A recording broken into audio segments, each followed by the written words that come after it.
السلام عليكم، ازيكم؟ عاملين ايه؟ يا رب تبقوا بصحة وخير ان شاء الله. النهاردة هعمل معاكم كيكة بالشوكولاتة، سهلة ولذيذة وسريعة وان شاء الله هتعجبكم. قبل ما نبتدي الفيديو بتاعنا، يا ريت لو كنتوا اول مرة تشوفوا قناتي يا ريت تشتركوا فيها وتفعلوا زر الجرس عشان اول ما انزل فيديو جديد تشوفوه وتقولوا رأيكم فيه ايه وتشجعوني وتدعموني اكبر قناتي بيكم. يلا نسمي الله ونبتدي الفيديو بتاعنا النهارده. زي ما قلت لكم هنعمل مع بعض النهارده كيكه الشوكولاته، مقادير سهله وبسيطه وسريعه وهتعجبك وهتعجب الاولاد ان شاء الله. انا عملتها معاكم كذا مره في القناه وكل مره بيبقى باسلوب وبطريقه مختلفه. المقادير معايا: كوبايتين من الدقيق، عليهم رشه ملح، وهحتاج ظرفين من الفانيليا وظرف من البيكنج باودر. تمام، يبقى كوبايتين دقيق عليهم نص كوبايه او ربع كوبايه من الكاكاو الخام. كمان معايا كوبايه الا ربع زيت، ومعايا كوبايه سكر، كوبايه لبن، معايا معلقه كبيره خل، ومعايا 4 بيضات. هما لو بيض كبير يبقى 3، لو بيض صغير زي ده يبقى ايه خليهم 4 بيضات. هنضربهم في الخلاط وهنعملها بطريقه سريعه وسهله. ما تخليكيش تقفي كتير في المطبخ في الحر ده وتاخد منك مجهود ووقت. انا مشغله الفرن من قبل ما ابتدي خالص، لازم الفرن تبقى سخنه. يلا بقى نشوف مع بعض هنعمل ايه. هجيب الخلاط واحط السكر واللبن في الخلاط لحد ما السكر يدوب خالص مع اللبن. نبتدي ننزل بالزيت واحده واحده عليه لحد ما قوامه يتقل ويبقى عامل زي الكريمه كده ويتقل القوام معايا.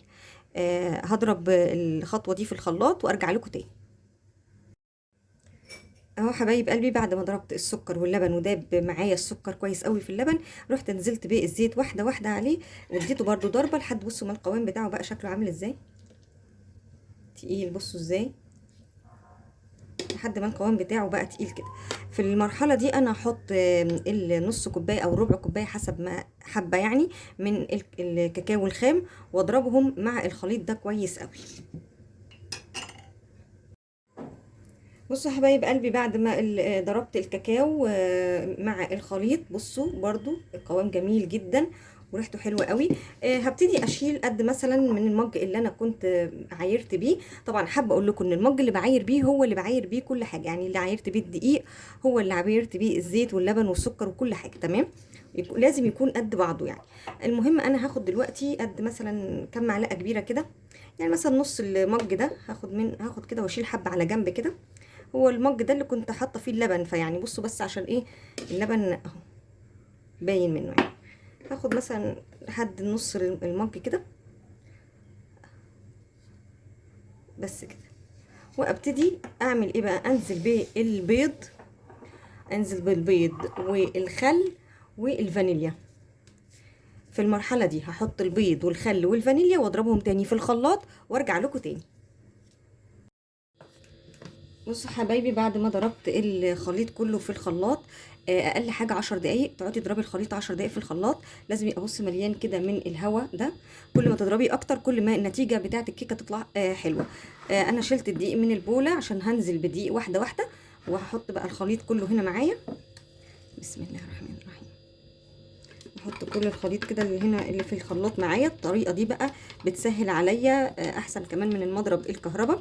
الخلاط بينجز وسريع وبيخليني اعمل الكيكه بسرعه يعني، بدل المضرب الكهرباء.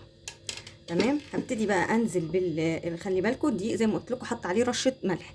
هنزل بالدقيق جزء جزء، واقلب في اتجاه واحد علشان الهواء اللي معايا اللي دخل في الخليط السائل ده ما يطلعش مني خلاص. وبعد ما ادوب كل الكميه دي مع في الدقيق هنا، في الاخر خالص اخر مرحله هي البيكنج باودر، عشان مش بنقلب كتير البيكنج باودر في الخليط. احط الكميه كلها واخلص وارجع لكم تاني. بصوا حبايبي، لسه ما حطيتش البيكنج باودر، بس انا جهزت القالب اللي هحط فيه. دهنته بحته زبده وبطنته بالدقيق. عايزه تبطنيه بالكاكاو الخام برده مفيش مشكله. انا هحط بقى كيس البيكنج باودر كله برده، اقلب على خفيف واقلب على خفيف معايا في اتجاه واحد بس كده، واحطها في الفرن على درجة حرارة 180 او 160 حسب الفرن بتاعك، لو ما يبقاش يعني سخن على الاخر. بعد تلت ساعة نبتدي نفتح عليها. قبل تلت ساعة طبعا ما نقدرش نفتح عليها خالص. تلت ساعة ونفتح عليها ونختبرها بخلة سنان او عصاية الشيش طاووق، ندخل فيها حاجة كده لقينا قلبها لسه ما استواش، خلاص نسيبها معاها ممكن لحد نص ساعة في الفرن. بعد كده نطلعها ونسيبها تهدى شوية ونشوف هنعمل ايه مع بعض. بصوا يا حبايبي، بعد ما الكيكه استوت قعدت نص ساعه في الفرن، هشه وجميله جدا جدا، تحفه حلوه قوي. لو كلتيها كده بس من غير صوص طبعا جميله قوي مع كوبايه شاي. انا حطيت الصوص في التلاجة وطلعته اهو بقى معايا. ابتدي بقى نحط مع بعض.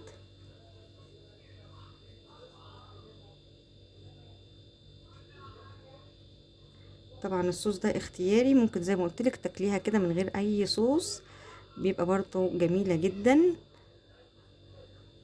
حلوة في الفطار، حلوة في نص اليوم كده، هتعجب الأولاد جدا.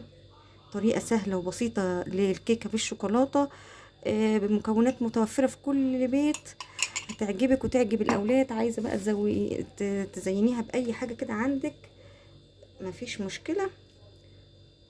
اهو عندي دي شوكولاتة فارماسي بس ملونة اهي. طريقة سهلة وبسيطة وسريعة وجميلة جدا. عملنا أحلى قالب شوكولاتة، كيكة بالشوكولاتة في البيت، جميل قوي قوي قوي قوي. عايزة اوريكم كمان ازاي هي عشة من جوه.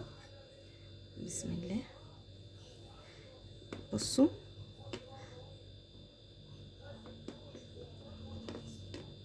عايزة اوريكم بس ثواني اوريكم بقى. جميلة جدا وهشة جدا جدا جدا، لازم تجربوها. بصوا بصوا جميلة ازاي من جوه، بصوا هشة وجميلة جدا جدا جدا. بصوا